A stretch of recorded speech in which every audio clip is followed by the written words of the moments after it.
Just a quick video if you've got one of these Thetfords. This one's an N3150.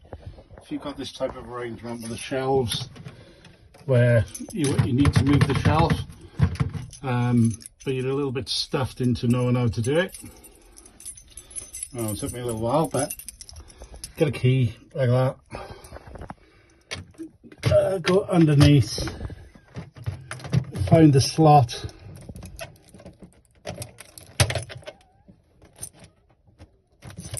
and just move it to the left towards the fridge, and it comes off. Really tricky, but easy.